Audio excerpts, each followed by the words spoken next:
हाय, नमस्कार, good morning. स्वागत आहे तुमचं माझ्या यूट्यूब चॅनलमध्ये. मी गणेश उपेवाड. आज आपण भूगोल या विषयाला सुरुवात करत आहोत आणि महाराष्ट्राचा भूगोल यातील जो पहिला लेक्चर आहे, ते लेक्चर राजकीय भूगोल याच्याशी संबंधित आहे. इथं वर बघत आहात तुम्ही, टायटल लिहून आहे महाराष्ट्राचा राजकीय भूगोल. चला मग लेक्चरला सुरुवात करूया. तर महाराष्ट्राची स्थापना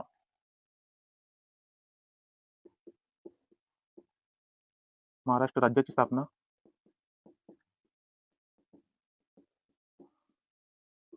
1 मे 1960 रोजी झाली. सध्या आपण आज जो महाराष्ट्र बघत आहोत, त्या मराठी स्थापना 1 मे 1960 या दिवशी झालेली आहे. परंतु याच्या अगोदर महाराष्ट्राचं अस्तित्व कसं होतं आणि त्याची काय पार्श्वभूमी आहे थोडक्यात आपण समजून घेऊया. महाराष्ट्र राज्य जरी 1 मे 1960 ला स्थापन झालेलं आहे, तर त्याच्या अगोदर महाराष्ट्र राज्य याचं स्वरूप थोडं वेगळं होतं.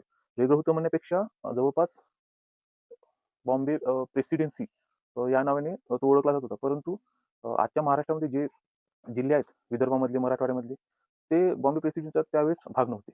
तर त्यावेळची मग परिस्थिती काय होती?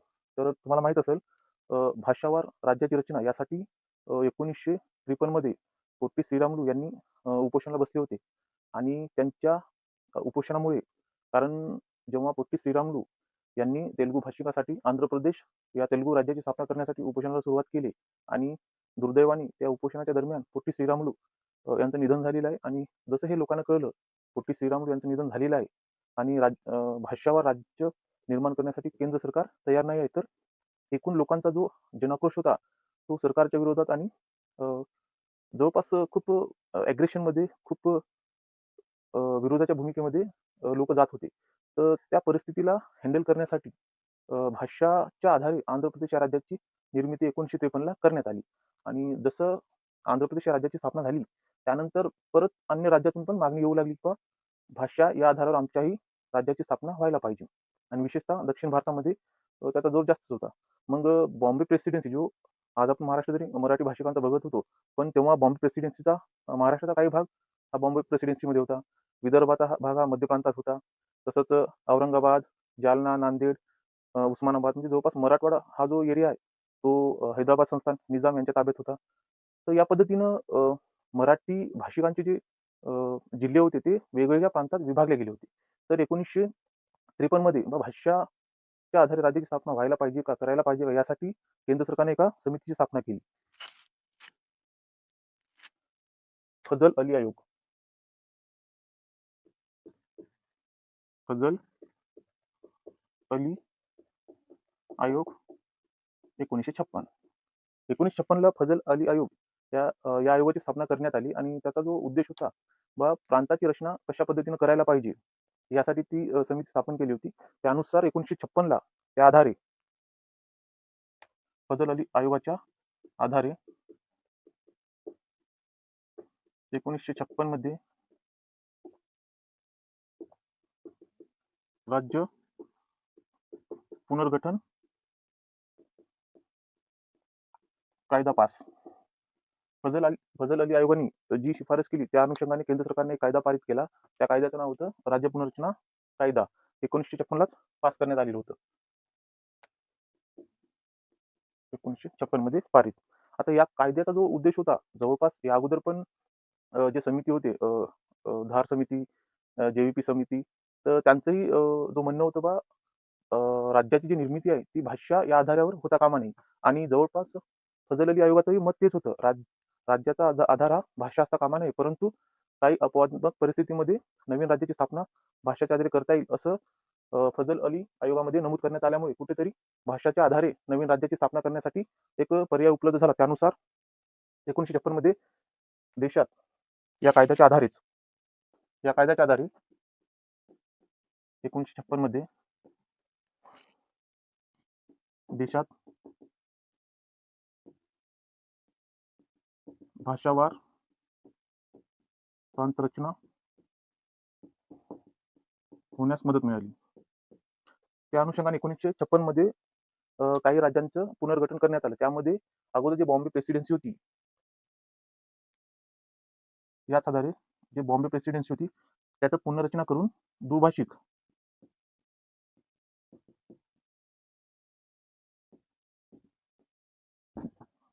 द्विभाषिक बॉम्बे प्रांत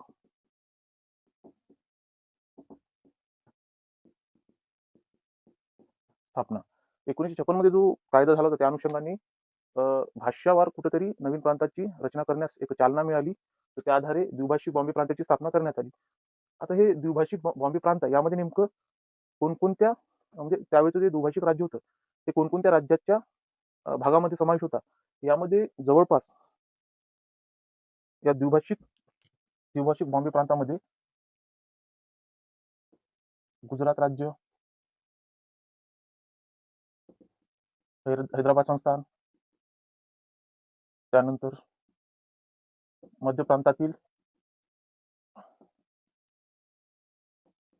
विदर्भातील 8 जिल्हे त्यांचा समावेश होता. म्हणजे त्यावेळी जेव्हा राज्याची पुनर्रचना करण्यात आली 1956 ला द्विभाषिक बॉम्बे प्रांताची पुनर्रचना करून स्थापना करण्यात आली. त्यामध्ये गुजरात राज्य, हैदराबाद संस्थानमधले 5 जिल्हे, औरंगाबाद, जालना, नांदेड, उस्मानाबाद तसेच मध्य प्रांतातील विदर्भातील 8 जिल्हे यांचा समावेश होता. आता द्विभाषिक बॉम्बे प्रांत याची स्थापना केल्यानंतर गुजरात राज्यामध्ये पण आणि महाराष्ट्रामध्ये पण भाषानुसार राज्याची स्थापना झाली पाहिजे. गुजरातमधील गुजराती लोकांनी गुजराती भाषेच्या आधारे गुजरात राज्य स्थापन व्हावे अशी त्यांनी मागणी धरून ठेवली. तसंच महाराष्ट्रामध्ये मराठी भाषिक लोकांनी मराठी या भाषेच्या आधारे महाराष्ट्राची स्थापना झाली पाहिजे यासाठी आंदोलन सुरू केले. जवळपास दोन्ही राज्यामध्ये आंदोलन सुरू होते. प्रत्येक राज्यामध्ये भाषावार राज्याची स्थापना झाली पाहिजे या उद्देशाने आंदोलने होत होती. तर त्या अनुषंगाने परंतु जेव्हा द्विभाषिक बॉम्बे प्रांत स्थापन करण्यात आले यामध्ये हैदराबाद संस्थानातील मराठी भाषिक जिल्हे आणि मध्य प्रांतातील मराठी भाषिक जे विदर्भातील जिल्हे आहेत त्यांना सामावून घेण्यात आलेले आहेत. तर इथपर्यंत ही 1956 पर्यंतची परिस्थिती होती.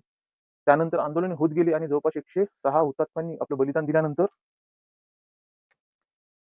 1 मे 1960 रोजी महाराष्ट्र राज्याची स्थापना 1 मे 1960 रोजी महाराष्ट्र राज्याची स्थापना झालेली आहे. तर यासाठी बरेचसे आंदोलन झालेले आहे. बरेचसे हुतात्म्यांनी आपल्या प्राणांची आहुती देऊन महाराष्ट्र राज्याची स्थापना केलेली आहे. तर त्यानंतर तिथपर्यंत तुमच्या लक्षात आलंच असेल. त्यानंतर आपण समोर जाऊया.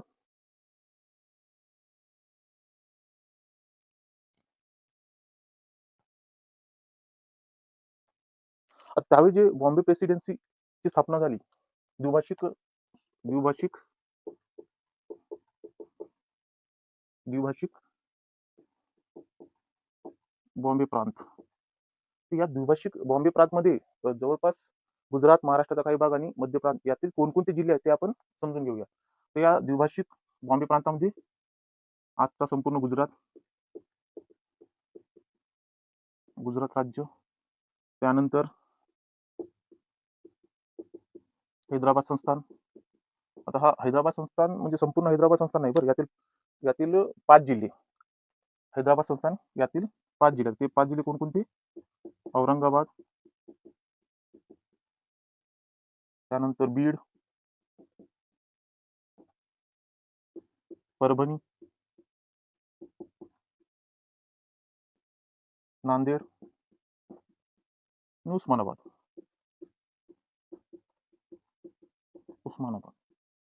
आता हे हैदराबाद संस्थानातील या 5 राज्याचा समावेश द्विभाषिक बॉम्बे प्रांतात करण्यात आला होता. तसंच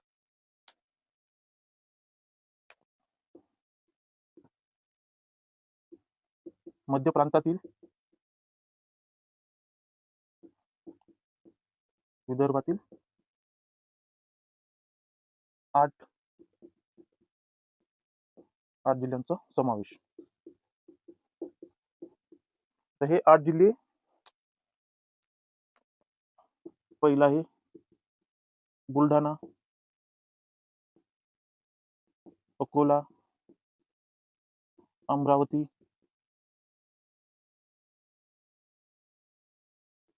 वर्धा, नागपूर, भंडारा, यवतमाळ, चांदा याला पण चंद्रपूर म्हणून ओळखत असतो. तर हे 8 जिल्हे त्यांचा समावेश द्विभाषिक बॉम्बे प्रांतात होता. आता यामध्ये 2 भाषा आधारित राज्य होते. एक म्हणजे गुजराती भाषिक लोकांचा गुजरात राज्य आणि उर्वरित महाराष्ट्र. तर यासाठीच उर्वरित महाराष्ट्रासाठीच आंदोलन मराठी भाषिक लोकांनी केलेले आहे. आणि त्यानुसार गुजरात राज्याला वेगळं करून उर्वरित महाराष्ट्र उर्वरित महाराष्ट्राची स्थापना 1 मे 1960 रोजी महाराष्ट्र या नावाने करण्यात आली.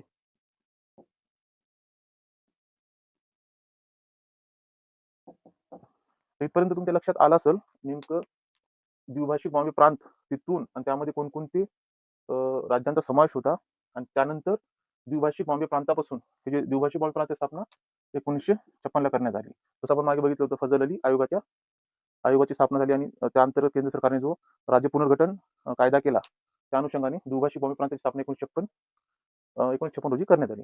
त्यानंतर उर्वरित महाराष्ट्र गुजरातला वेगळं करून उर्वरित महाराष्ट्राचा भाग 1 मे 1960 रोजी महाराष्ट्र या नावाने करण्यात आला.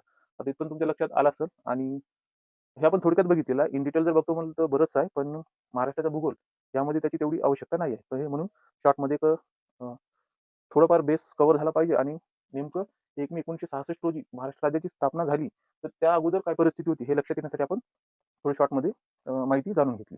चला आता मेन आणि महत्त्वाच्या मुद्द्याकडे आपण येऊया.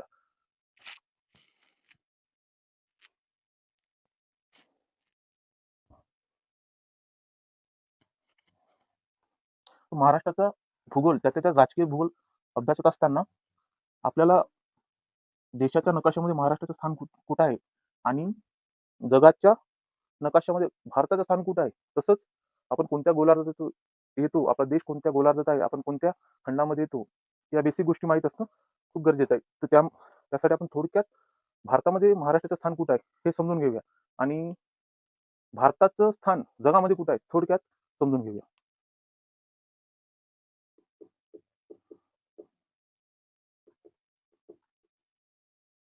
आता सर्वांना जवळपास माहीतच आहे, भारत आशिया खंडातील एक प्रमुख देश आहे. तर भारत आता आशिया खंडामध्ये येतो तर नेमकं जगाच्या पाठीवर भारताची जे भौगोलिक परिस्थिती आहे, भौगोलिक जागा ती कुठे आहे? जेव्हा आपण जगाचा विचार करतो, जेव्हा आपण पृथ्वीचा विचार करत असतो, तर आपण नेमकं कोणत्या गोलार्धामध्ये येतो? आता गोलार्ध समजून घेण्यासाठी नेमकं पृथ्वीचं स्थान, अक्ष उत्तर, रेखांश या गोष्टी आपल्याला समजून घेणं खूप गरजेचं आहे. आता कोणत्या गोलार्धात आपण येत असतो? तर आपण उत्तर गोलार्धात येतो. आता उत्तर गोलार्धात येतो म्हणजे नेमकं कुठं? तर आता हे पृथ्वी झालं. तर हे पृथ्वी झालं तर हा भाग आहे पूर्व, हा भाग पश्चिम, हा भाग उत्तर आणि हा भाग दक्षिण.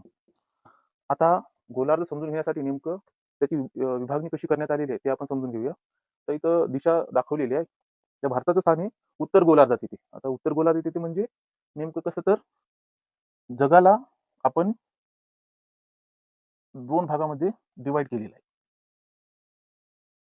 आता हे 2 भाग म्हणजे मधातून जे आता इथून आपण विभागणी केलेली आहे. आता या साईडचा जो भाग आहे, हा भाग उत्तर भाग आणि या साईडचा भाग हा दक्षिण भाग आणि यालाच आपण म्हणतो कर्कवृत्त. सॉरी आपलं मकरवृत्त. या मकरवृत्तावरून आपण पृथ्वीचे 2 भाग केलेले आहेत. एक दक्षिणेकडला भाग आणि एक उत्तरेकडले भाग. आता मकर वृत्ताच्या वरचे जे देश आहेत, ते उत्तर भागात येते. आता आपला भारत देश कुठे येते? तर आपला भारत देश आशिया खंडात येतो. आशिया खंडातही या ठिकाणी आपला भारत देश येत असतो. मग नेमकं आपल्या देशाचं लोकेशन कुठं आहे? तर हे समजून घेण्यासाठी आपला भारत देश हे उत्तर गोलार्धात येत आहे आणि त्यातल्या त्यात उत्तर गोलार्धात पण कुठं? उत्तर गोलार्धात आणि पूर्व येतात. पूर्व भागामध्ये. तर उत्तर गोलार्धात आपला देश येत आहे आणि तेही पूर्वेकडच्या भागामध्ये. तर या ठिकाणी आपला देश येत असतो. तर हे लक्षात आलं असेल तुमच्या. तर जगाच्या पाठीवर आपण उत्तर गोलार्धात आहोत. उत्तर पूर्व गोलार्धामध्ये आपला देश येत आहे. नेमकं महाराष्ट्र देशामध्ये कुठे आहे? तर जेव्हा तुम्ही नकाशा बघत असता, तर महाराष्ट्र हे एक प्रकारे देशाच्या पश्चिम भागामध्ये आणि मध्य भागामध्ये समावेश आहे. म्हणजे त्रिकोणी आकृती महाराष्ट्राची आहे. जसं आपण हा झाला भारत देश.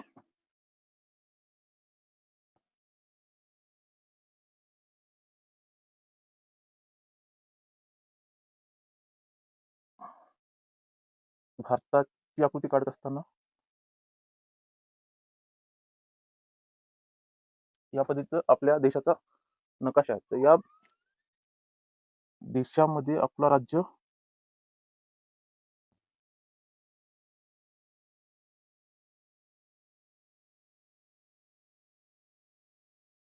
या पद्धतीनं आपलं राज्य महाराष्ट्र आहे. आता तुम्ही मॅपमध्ये बघितले असेल, सर्वांना माहीतच असेल. तर आपण नेमकं देशाच्या मॅपमध्ये कुठं आहोत? तर आपण देशाच्या मॅपमध्ये पश्चिमेकडे आणि थोडा भाग आपला विदर्भाचा भाग हा मध्य भागामध्ये येतो. आणि त्यातल्या त्यात महाराष्ट्र हे उत्तर भारत आणि दक्षिण भारत याला जोडणारा एक महत्त्वाचा दुवा आहे. तर दोन्ही उत्तर भाग आणि दक्षिण भागाच्या मध्यभागी आपला महाराष्ट्र राज्य आहे. आता भारताच्या पश्चिम भागात आणि मध्यवर्ती भागामध्ये आपलं राज्य येत असल्यामुळे तर त्याला राजकीय खूप महत्त्व प्राप्त झालेलं आहे. कारण एका बाजूला समुद्र आहे, समुद्र तट आहे आणि दुसऱ्या बाजूला विदर्भाच्या बाजूला आपल्याला गौण खनिजांचं भरमसाठ असं भांडार आहे. तर ते आपण नंतर बघणारच आहोत. आता महाराष्ट्र हे उत्तर भारत आणि दक्षिण भारतात जोडणारा एक महत्त्वाचा दुवा आहे आणि याच महाराष्ट्राची स्थापना हे ज्यात आपण बघत आहोत, त्याच महाराष्ट्राची स्थापना 1 मे 1960 रोजी झाली. आता हा जो दिसत आहे, जो सध्याच्या परिस्थितीमध्ये आहे. आता महाराष्ट्र राज्याची स्थापना 1 मे 1960 रोजी झाली. तेव्हा यामध्ये एकूण जिल्हे किती होते? तर 1 मे 1960 रोजी महाराष्ट्रात एकूण जिल्हे 26 होते. एकूण 26 जिल्हे होते आणि आता सध्याच्या परिस्थितीला एकूण 36 जिल्हे आहेत आणि आपण तेही समोर बघणार आहोत कोणत्या जिल्ह्यापासून नवीन जिल्ह्याची निर्मिती झालेली आहे. तर इथपर्यंत लक्षात आलं असेल. आता त्यानंतर जसं आपण आपल्या देशाचा नकाशामध्ये आपल्या राज्याचं स्थान कुठं आहे हे आता बघितलेलं आहे. तर यामध्ये आणखीन एक महत्त्वाचा घटक आहे. ते महत्त्वाचा घटक म्हणजे महाराष्ट्राचं स्थान विस्तार हे कुठं आहे? म्हणजे उत्तर अक्षवृत्तावर कोणत्या अक्षवृत्तावर आहे? पूर्व रेखावृत्तावर कोणत्या रेखावृत्तावर आहे? यावर वारंवार प्रत्येक स्पर्धा परीक्षांमध्ये एक्झाम कोणतीही असो, बरेचसे क्वेश्चन आलेले आहेत आणि सातत्याने त्यावर प्रश्न येत असतील. तर हे खूप काळजीपूर्वक अभ्यासणे खूप गरजेचं आहे. विशेषतः पाठ करून ठेवलेलं ठीक राहील. कारण बऱ्याचशा गोष्टी पाठांतराने पाठांतर म्हणजे गरजेचंच आहे. याला काही टेक्निकच नाही. आपण स्थान विस्तार जेव्हा अक्षांश आणि अक्षवृत्त आणि रेखावृत्त जेव्हा आपण मॅपवर बघू, हे लोकेशन कुठे येते हे पाठ केलेलं बरं राहील. तर महाराष्ट्राचे जे मॅपवर लोकेशन आहे, ते आहे 15°37. आता अक्षवृत्त आणि रेखावृत्त हे बघत असताना नेमकं कन्सिडर कशा पद्धतीने केल्या जाते, या गोष्टी जाणून घेणं पण तितकंच महत्त्वाचं आहे. तर आपण बघितलं असेल जगाच्या पाठीवर लोकेशन जाणून घेण्यासाठी अक्षवृत्त आणि रेखावृत्त पाडलेले आहेत. तर जो रेखावृत्त ज्या भागातून जातो त्या भागाला त्याचं नाव देण्यात येत असते. आता महाराष्ट्राच्या दक्षिण भागातून हा जो भाग आहे, इथून जो रेखावृत्त जात असतो तो आहे 15°37. 15°37. आता हे पाठ करणं खूप गरजेचं आहे, कारण यावर वारंवार क्वेश्चन येत असते. 15°37 उत्तर अक्षवृत्त. 15°37 उत्तर अक्षवृत्त ते 22°6 उत्तर अक्षवृत्त. आता हे 22° कुठे आहे? या ठिकाणी.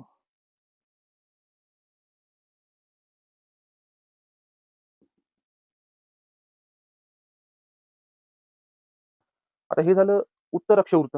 त्याच पद्धतीनं याही बाजूनं रेखावृत्त जात असते. तर या बाजूनं कोणत्या रेखावृत्त गेलेले आहे, कोणत्या नंबरच्या रेखावृत्त गेलेले आहे, त्यावरून त्या भागाची बाजू आपण डिसाईड करत असतो.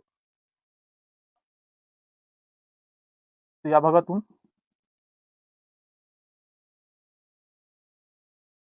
72.36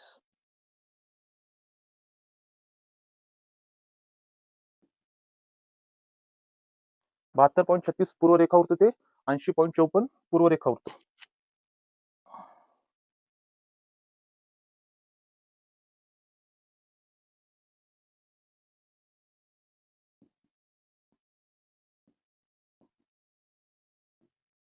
तर हे झालं प्रॉपर लोकेशन, स्थान आणि विस्तार महाराष्ट्राचं अक्षवृत्त ते रेखांश. आता हे पाठ करणं खूप गरजेचं आहे. यावर वारंवार प्रश्न आलेले आहेत आणि हा पाठांतराचाच विषय आहे. किमान एवढं तरी पाठ करून ठेवलेलं बरं राहील. आता हे लक्षात आलं असेल तुमच्या. त्यानंतर काही महत्त्वाचे पॉइंट आहेत जे आपण नोंद करून घेऊया.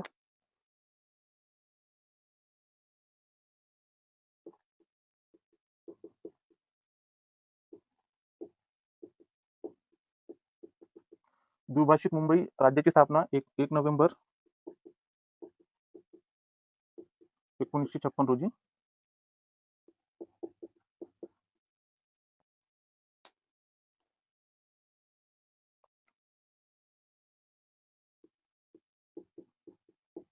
महाराष्ट्र राज्याची स्थापना 1 मे 1960 रोजी.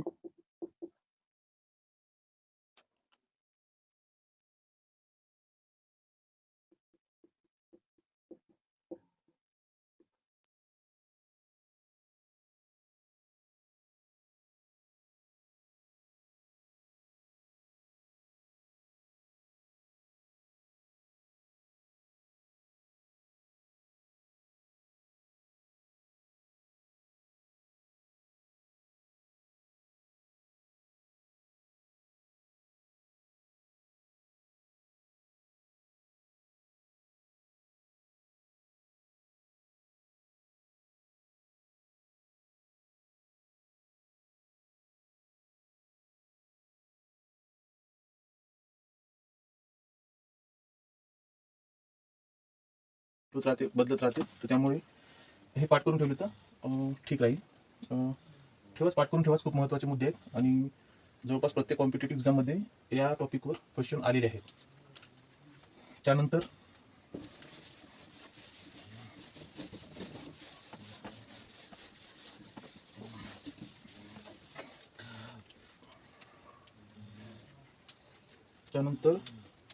महाराष्ट्राच्या राजकीय सीमा.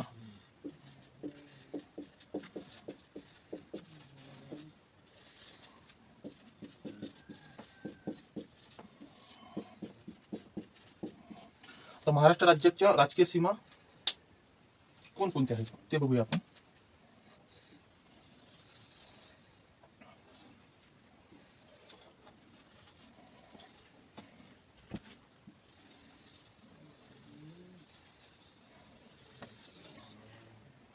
हे झालं महाराष्ट्र राज्याचा मॅप. यावर आपण वर घेऊया थोडं.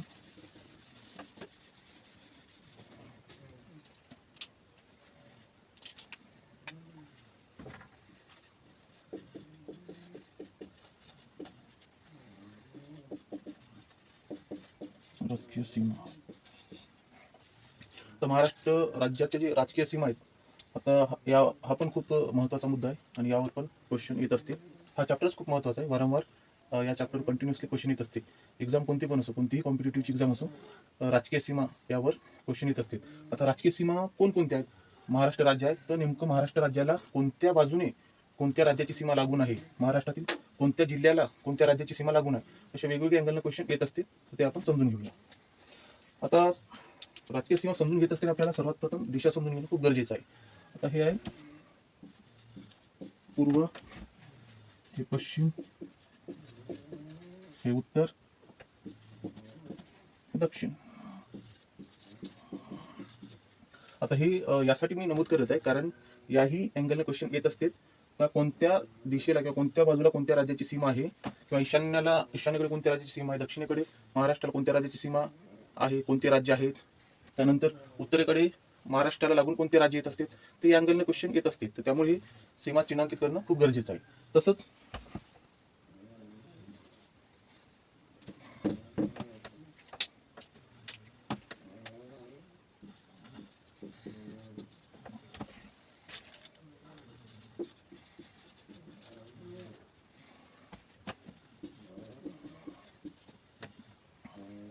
वायू, ईशान्य, नैऋत्य, आग्नेय, वायू. आता एक तुमच्या लक्षात आले असेल बघ, महाराष्ट्राला कोणत्या बाजूने कोणती दिशा आहे हे लक्षात आल्यावर आपल्याला प्रश्न सोडवत असताना तसंच अभ्यास करत असताना एक लॉजिक पण लागून जाते आणि पाठांतर करायची गरजही राहणार नाही. समजून घेणं खूप महत्त्वाचं आहे आणि वारंवार जर तुम्ही सराव करत राहाल तर डेफिनेटली सहज लक्षात येऊन जाते. आता राजकीय सीमा आपण बघूया. आता महाराष्ट्राला कोणकोणत्या राज्याची सीमा लागून आहे. सर्वप्रथम केंद्रशासित प्रदेश इथे केंद्रशासित प्रदेश आहे आणि त्याचं सध्या नावही बदललेलं आहे. अगोदर हा एकच होता, आता यात आणखीन एका नवीन शासन प्रदेश ॲड करण्यात आलेला आहे. ते असं आहे दादर नगर हवेली व दमन दीव. हे आधी दोन वेगवेगळे होते, दादर नगर हवेली आणि दमन दीव हे वेगवेगळे केंद्रशासित प्रदेश होते, परंतु आता दोन्हीला मर्ज करून एकच नाव देण्यात आलेलं आहे, दादर नगर हवेली व दमन दीव. पण इथं जो भाग आहे तो आहे दादर नगर हवेली. त्यानंतर उत्तरेकडे हा इथं आहे गुजरात, इथं आहे मध्य प्रदेश, पूर्वेकडे आहे छत्तीसगड,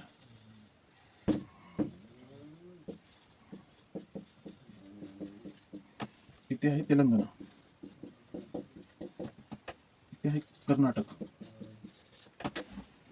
इथे आहे गोवा. आता हे मॅपमध्ये बघितलं तुमच्या लक्षात येऊनच जाईल, तरी आपण इन डिटेलमध्ये अभ्यास करूयाच. आता इथं आपण बघत आहोत नेमकं महाराष्ट्राला कोणत्या बाजूने कोणत्या राज्याची सीमा आहे. एक आयडिया येऊनच गेली असेल तुम्हाला. समजा प्रश्न असा आहे का महाराष्ट्राला पूर्वेकडे कोणत्या राज्याची सीमा आहे, असा जर क्वेश्चन असेल तर तुमच्या लक्षात येऊन जाईल, पूर्व भाग या साईडला आहे, हा भाग पश्चिम, हा भाग उत्तर आणि हा भाग दक्षिण. तर पूर्वेकडे कोणतं राज्य आहे? छत्तीसगड.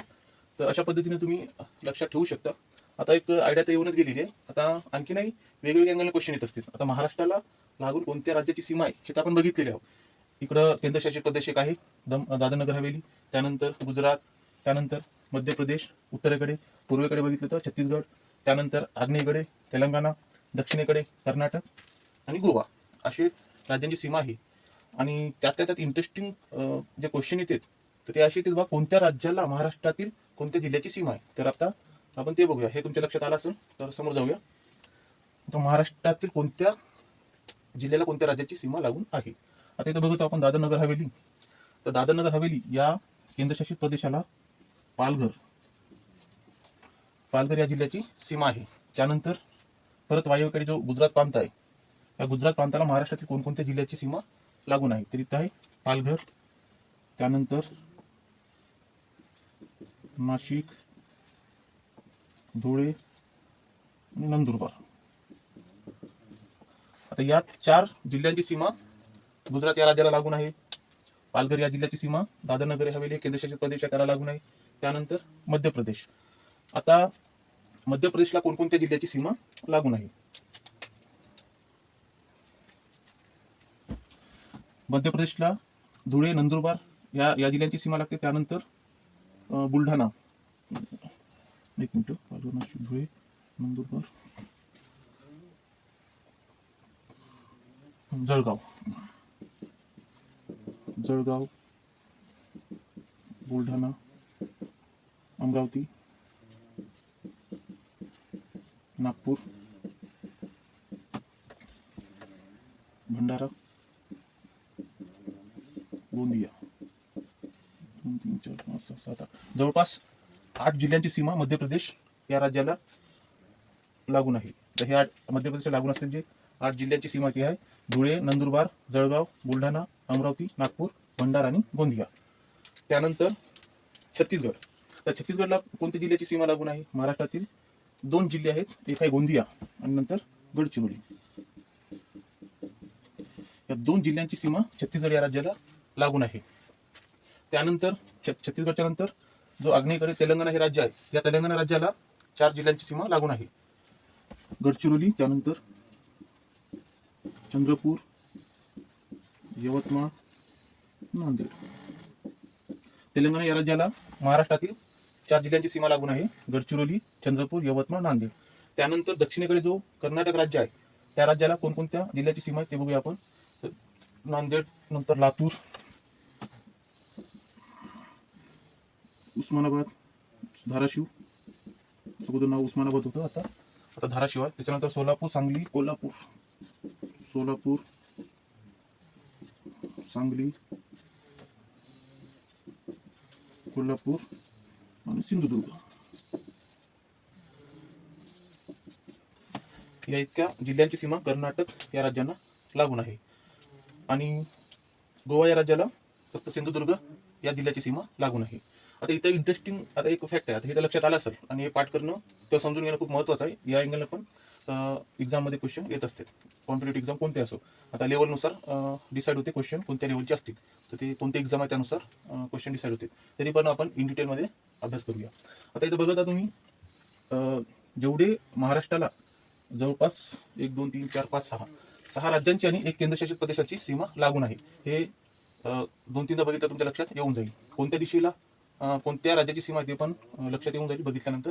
त्यानंतर क्वेश्चन या पण अँगलने येत असतील का क्लॉकवाईज डायरेक्शनमध्ये कोणकोणते राज्य कोणकोणत्या डायरेक्शनमध्ये येते. फॉर एक्झाम्पल समजा एक्झाममध्ये असं क्वेश्चन आलं बा, क्लॉकवाईज म्हणजे घडीच्या दिशेनुसार गुजरात या राज्यानंतर महाराष्ट्राला कोणत्या राज्यांची सीमा लागून आहे. जर गुजरात हे दिलं असेल तर क्लॉकवाईज काय आहे, क्लॉकवाईज डायरेक्शन म्हणजे घडीच्या दिशेने यानुसार. त्यामध्ये पहिलं गुजरात दिलं असेल तर क्लॉकवाईज डायरेक्शन गुजरातच्या नंतर मध्य प्रदेशच्या नंतर छत्तीसगडच्या नंतर तेलंगणाच्या नंतर कर्नाटक आणि कर्नाटकच्या नंतर गोवा. तर ह्या क्लॉकवाईज डायरेक्शननुसार या पद्धतीनं राज्यांची सीमा महाराष्ट्राला लागून आहे. आता आपण बघितलं कोणकोणत्या राज्याची सीमा महाराष्ट्राला लागून आहे. तसंच महाराष्ट्रामध्ये जे असे जिल्हे आहेत का त्यांना दुसऱ्या राज्यांची सीमा लागून आहे ते पण आपण बघितलं. आता इथं आणखी एक महत्त्वाचा आणि इंटरेस्टिंग फॅक्ट आहे, तर अशी किती जिल्हे आहेत का त्यांना 2 राज्यांची सीमा लागून आहे. तिथं आपण बघत इथं गुजरातला पालघर, नाशिक, धुळे, नंदुरबार आहे. नंदुरबार, धुळे यांची सीमा गुजरातला लागून आहे आणि यांची सीमा मध्य प्रदेशला लागून आहे. तर असे जिल्हे आपण समजून घेऊया. तर इथं पहिले गुजरात राज्याला धुळे, नंदुरबार हे 2 असे जिल्हे आहेत ज्यांची सीमा गुजरातला लागून आहे आणि मध्य प्रदेशला लागून आहे, धुळे आणि नंदुरबार. त्यानंतर इथं गोंदिया एक जिल्हा आहे, गोंदियाची सीमा छत्तीसगडला लागून आहे आणि मध्य प्रदेशला लागून आहे, तुम्ही बघू शकता इथं. त्यानंतर गडचिरोली जिल्हा आहे, गडचिरोली जिल्ह्याची सीमा छत्तीसगड राज्याला आहे आणि तेलंगणा राज्याला लागून आहे. त्यानंतर नांदेड जिल्हा आहे, नांदेड जिल्ह्याची सीमा तेलंगणाला लागून आहे आणि कर्नाटकला लागून आहे.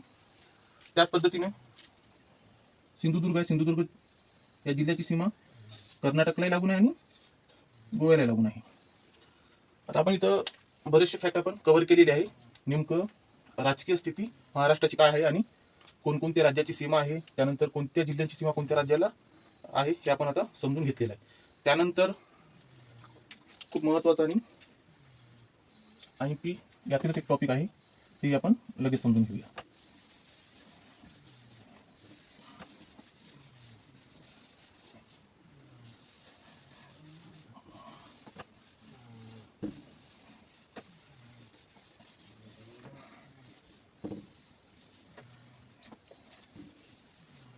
हा महाराष्ट्र मॅप आहे.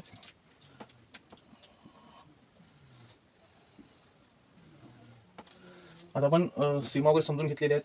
कोणते जिल्हे महाराष्ट्रातील कोणते असे जिल्हे ज्यांना दुसऱ्या राज्याची सीमा आहे, किती असे जिल्हे आहेत का ज्यांना 2-2 राज्यांची सीमा आहे हे आपण समजून घेतलेलं आहे. त्यानंतर आता महाराष्ट्राचे एकूण क्षेत्रफळ किती आहे हे फॅक्ट बेस्ड क्वेश्चन येत असतील आणि पाठ केलेलं ठीक राहील.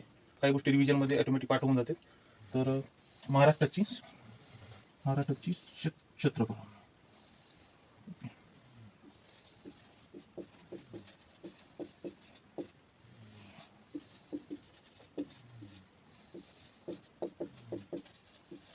महाराष्ट्राचे एकूण क्षेत्रफळ 3,07,713.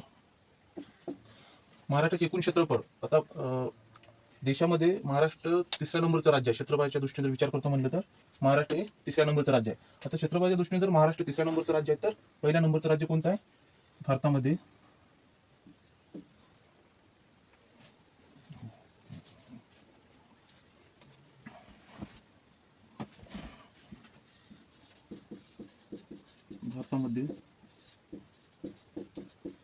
क्षेत्रफळाच्या दृष्टीने राज्य नंबर 1 वर आहे राजस्थान, नंबर 2 मध्य प्रदेश आणि नंबर 3 वर आहे महाराष्ट्र. तर हे क्षेत्रफळाच्या दृष्टीने पहिले 3 राज्य आपण बघितलेले आहे. भारतामध्ये पहिलं क्षेत्रफळाच्या दृष्टीने पहिलं राज्य आहे राजस्थान, दुसरा आहे मध्य प्रदेश आणि तिसरा आहे महाराष्ट्र. आता महाराष्ट्राचे एकूण क्षेत्रफळ किती आहे? 3,07,713 हे महाराष्ट्राचे एकूण क्षेत्रफळ आहे स्क्वेअर किलोमीटरमध्ये. त्यानंतर महाराष्ट्राची पूर्व पश्चिम सीमा.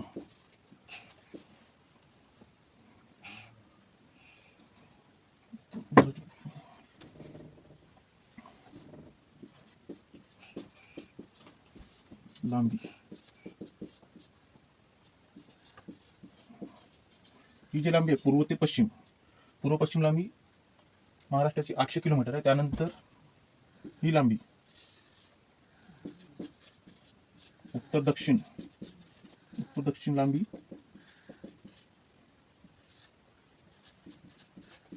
700 किलोमीटर आहे. त्यानंतर आता आपण लांबी वगैरे बघितलेली आहे. पूर्व पश्चिम लांबी 800 किलोमीटर आहे. ही आहे पूर्व पश्चिम लांबी 800 किलोमीटर आणि उत्तर दक्षिण लांबी 700 किलोमीटर.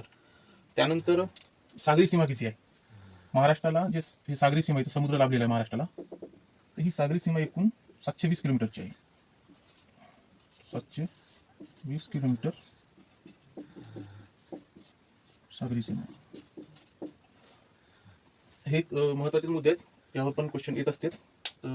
कंटिन्यू जर तुम्ही रिव्हिजन केलं तर लक्षात राहून जाते, पाठ करायची गरज नाही. त्यानंतर क्षेत्रफळ दृष्टीने आपण बघितलेलं आहे, एकूण स्क्वेअर किलोमीटरमध्ये 3,07,713 हे महाराष्ट्राचं क्षेत्रफळ आहे. आता भारताच्या एकूण भूमीमध्ये महाराष्ट्र हा राज्य जो 3,07,713 किलोमीटर आहे, तर तो एकूण देशामध्ये किती क्षेत्रफळ व्यापतो, तर तो भारतामध्ये 9.36 क्षेत्रफळाच्या दृष्टीने महाराष्ट्र भारतामध्ये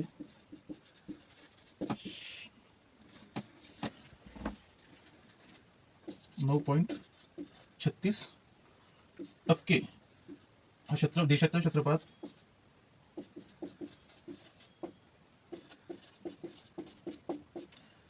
देशाच्या एकूण भूभागाच्या क्षेत्रफळापैकी 9.36% क्षेत्रफळ हा महाराष्ट्र व्यापत असतो.